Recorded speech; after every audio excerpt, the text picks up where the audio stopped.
क्या आपको लगता है कि इन्वेस्टमेंट, अमीरी, निवेश करना ये सिर्फ अमीरों के खेल है? नहीं, शायद आप गलत हो सकते हैं। तो आज मैं आपकी यही गलतफहमी दूर करूंगा कि 5,000 रुपये में आप अपनी फाइनेंशियल फ्रीडम का रास्ता खोल सकते हैं। किस तरीके से, कब, कहाँ से? तो चलिए शुरू करते हैं। नमस्कार दोस्तों, मैं हूं आपका साथी इंद्रजीत सिंह, फौजी फाइनेंस के ऊपर, जहां हम फाइनेंस बनाते हैं, बताते नहीं हैं। तो चलिए शुरू करते हैं बिना किसी देरी के। अगर आप 5,000 की बात करें तो 5,000 में शायद आज एक अच्छे खासे मोबाइल की EMI निकल जाती है। लेकिन यही बात अगर मैं करूं कि आप इन्वेस्टमेंट करके अपनी फाइनेंशियल फ्रीडम का रास्ता खोल सकते हैं।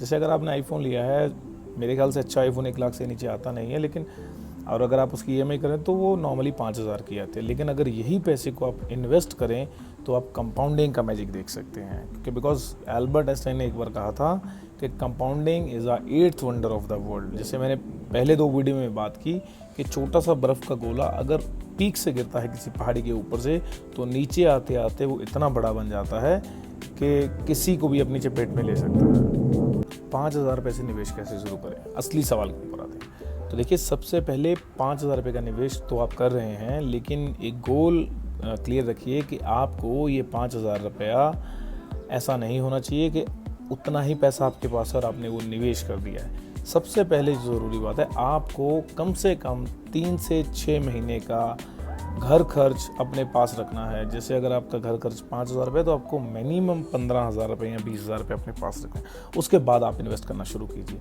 तो अभी हम बताते हैं कि आपको इन्वेस्ट कहाँ करना है और कैसे करना है। अब आते हैं दूसरे पॉइंट के ऊपर कि 5,000 रुपया निवेश आप क्यों कर रहे हैं। अपना गोल सेट करिए कि आपको घर चाहिए, आपको गाड़ी चाहिए, आप अपने बच्चों की पढ़ाई के लिए निवेश कर रहे हैं, या फिर अपने रिटायरमेंट के लिए निवेश कर रहे हैं। इन चारों में से जो भी आपका गोल है, या इसके बिना भी आपका कोई गोल है, या फिर हो सकता है कि आप 50 साल में एक वेकेशन चाहते हो, है ना। बिकॉज वो जब 5,000 की इन्वेस्टमेंट होगी उसमें टाइम लगेगा।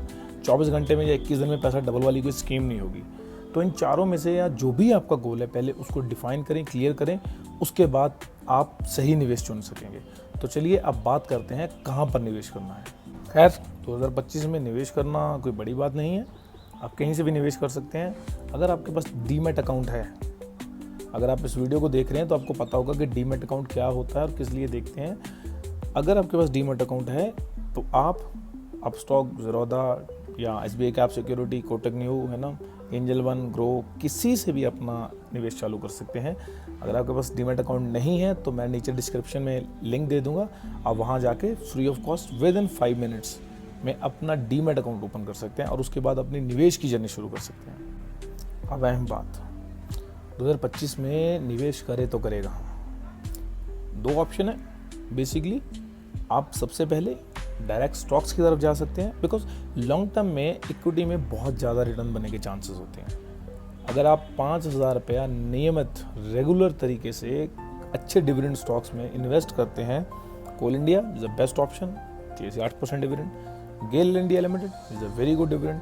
REC, BPCL, ONGC, IOCL, इतने इन्वेस्टमेंट ऑप्शन आपके पास हैं। और ये जो जितने भी शेयर्स मैंने बताए, ये सिर्फ 500 रुपीज़ के नीचे के हैं।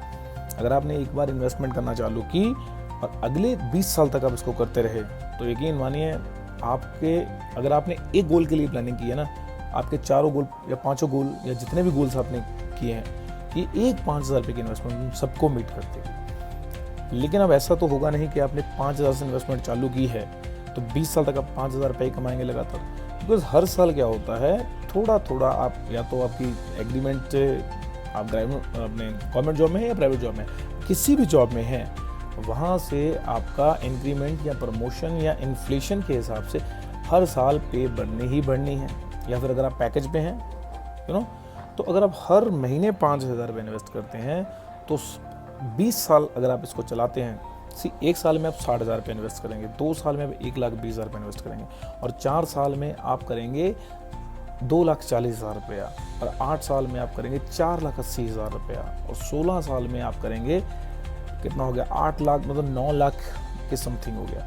तो इस तरीके से ये पैसा हर साल डबल होता रहेगा। मतलब इनिशियली हो सकता है कि स्टार्टिंग में आपको ये कम लगे, बट जब आपको 10 साल हो जाएंगे इन्वेस्टमेंट करते करते, उसके बाद आपका ये जो ऑप्शन है या जो कंपाउंडिंग है, 5 to 7 ईयर आप बेसिकली मान के चलिए, बिकॉज 5 to 7 ईयर्स के बाद ही कंपाउंडिंग अपना मैजिक दिखाती है, और उसके बाद देखेंगे कि कितना ड्रास्टिकली ये काम कर रही है। जैसे अगर हम बात करें कि अगर आप 15,000 की एसआईपी करते हैं, याद रखिएगा जीवन में सिर्फ पहला 1 करोड़ रुपया कमाना मुश्किल होता है, उसके बाद पैसे कमाने मुश्किल नहीं होते, उसके बाद पैसे अपने आप आते हैं।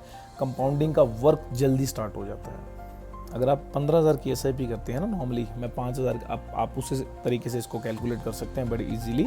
अगर आप 15,000 की एसआईपी करते हैं तो पहला 1 करोड़ आने में लगते हैं 15 साल। 15,000 की एसआईपी, मैं 12% रेट ऑफ इंटरेस्ट पकड़ के चल रहा हूँ, आप हो सकता है ये 15 भी मिले, लेकिन 12% हम एवरेज मान के चल रहे हैं, जो कि निफ्टी 50 इंडेक्स का हिस्टोरिकल डेटा है। तो पहला 15 करोड़ आने मिलेगा 1 साल, अगला 15 करोड़ आने मिलेंगे 5 साल, अगला 15 करोड़ आने मिलेंगे 3 साल 8 महीने, अगला 15 करोड़ आने मिलेंगे 2.5 साल। 30 साल के बाद या अप्रोक्स हर साल 1 करोड़ रुपए। Can you imagine? तो कंपाउंडिंग का जो वर्क है ना, वो हो सकता है। आप निवेश 5,000 से भी शुरू कर सकते हैं, 500 रुपये से भी शुरू कर सकते हैं। बिकॉज आजकल मैं IOCL की बात करूँ या गेल इंडिया लिमिटेड की बात करूँ तो वो 200-250 रुपये के आसपास के स्टॉक्स हैं, और जैसे ही ये 500 जाते हैं ये सप्लेट हो जाते हैं। वाई? क्योंकि गवर्नमेंट ये चाहती है यार कि जो सरकारी स्टॉक्स है ना, जब एक नया बंदा आता है, जैसे आप नए हैं इन्वेस्टिंग में, तो वो यही सर्च करता है कि मैं कम पैसे इन्वेस्ट करूँ, तो वो महंगा स्टॉक देख के, हालांकि स्टॉक्स कभी महंगे नहीं होते हैं, मतलब उसी वैल्यू उस लेवल की होती है। जैसे हम नेस्ले को देखें, हिंदुस्तान यूनिलीवर को देखें, एशियन पेंट को देखें, पिडिलाइट इंडिया को देखें, है ना, सोलर इंडिया पावर को देखें, उसके बाद आप रिलायंस को देख लीजिए। जितने भी अच्छे स्टॉक्स हैं, है ना, वो कभी ना सस्ते थे, ना है, ना होंगे, बिकॉज क्योंकि वो अच्छे हैं तो वो आपको महंगे मिलेंगे।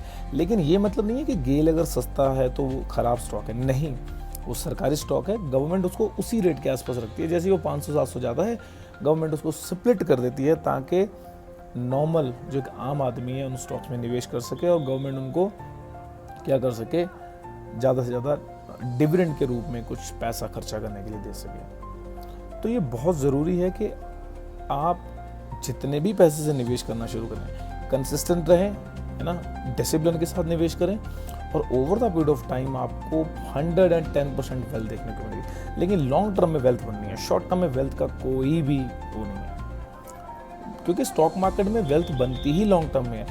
अगर आप कम टाइम में वेल्थ बनाना चाहते हैं तो वो आपकी एक्टिव इनकम से बननी है। आप काम बढ़ाइए, है ना, अपने कोर्सेज कीजिए, अपने सोर्स ऑफ इनकम को बढ़ाइए, कोई साइड हसल कीजिए, जब भी टाइम मिल रहा है कुछ ना कुछ नई स्किल सीखिए।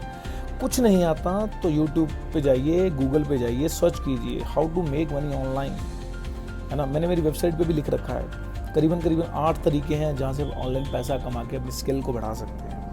मैं उसका भी लिंक नीचे दे दूंगा, आप डिस्क्रिप्शन में जाके देख सकते हैं। 8 तरीके मैंने बिल्कुल रिटर्न फॉर्म में दे रखे हैं कि किस तरीके से आप अपनी मल्टीपल सोर्स ऑफ इनकम को जनरेट कर सकते हैं। अपनी नौकरी या अब जो भी आप काम कर रहे हैं आज, या आप स्टूडेंट हैं तो भी आप कर सकते हैं, आप हाउसवाइफ है तो भी आप कर सकते हैं। अब मैं आपको एक बोनस टिप देता हूँ। बोनस टिप ये है कि मैं कुछ स्टॉक नहीं बताने वाला, स्टॉक मैंने ऑल्सो बता दिए हैं, मैं भी उन्हीं में इन्वेस्ट करता हूँ। आप अपनी रिसर्च करके उनमें इन्वेस्ट करिए, है ना, नहीं तो सरकारी स्टॉक से किसी को लॉस नहीं होता, गवर्नमेंट वो चलते रहते हैं, है ना।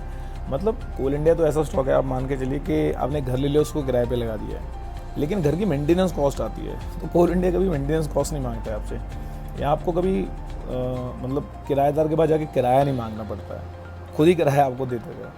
तो उसी तरीके से देखिए, सबसे पहले आपको एक डिसिप्लिन मेंटेन करना है। जब भी आपकी सैलरी आए, जब भी आपके पास पैसे आएँ, पहले सेविंग करें, बाद में आपको खर्च करना है। लेकिन लोग यहाँ पे उल्टा करते हैं, वो पहले खर्च करते हैं, बचे हुए पैसे से सेविंग कर सोचते हैं। अगर आप ऐसा करेंगे तो खर्चे कभी कंट्रोल नहीं हो पाते हैं, लेकिन सेविंग करने के बाद जब पैसा खर्च करने के लिए हाथ में आता है, सारे बिजनेसमैन ऐसा ही करते हैं। तो जब आपके पास वो पैसा आएगा, आपको उसी में महीने भर काम चलाना है। मैं ये नहीं बोलूँगा ज़िंदगी भर चलाना है। हाँ, अगर आपको फ्यूचर सुधारना है, आज आपके पास वो चीज़ नहीं है जो आपने मतलब आप चाहते थे आपके पास हो, अगर आप अपने बच्चों को वो फ्यूचर देना चाहते हैं जो ज़िंदगी आप नहीं जी पाए, तो आपको ये चीज़ मेंटेन करनी ही करनी होगी। मैं ये नहीं बोलूँगा कि आप अपने शौक मार रहे होंगे, आप अपनी ज़रूरतों को पूरा कीजिए, बस जो ज़रूरत है उसको पूरा कीजिए, है ना, और वो बहुत कम पैसे में भी हो जाएंगे। आज आप यंग हैं, 30-35 के हैं, लेकिन जब आप 50s के 55 के होंगे तब आपके पास उतने पैसे नहीं होंगे और बच्चे बड़े हो जाएंगे। चलो इस बारे में हम कभी बाद में बात करेंगे, ये एक अलग ही टॉपिक है। दूसरी बात, सेविंग्स को हमेशा ऑटो डेबिट करें।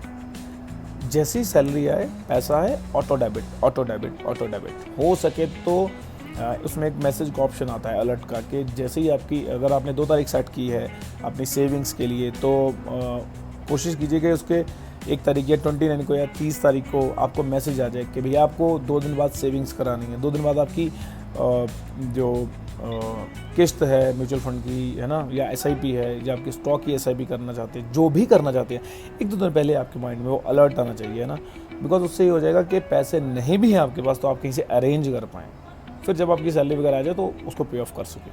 तो इस तरीके से आपको डिसिप्लिन को मेंटेन करना है, और यही प्रो टिप है, इससे बड़ी कोई प्रो टिप है नहीं दुनिया में इन्वेस्टिंग को लेके।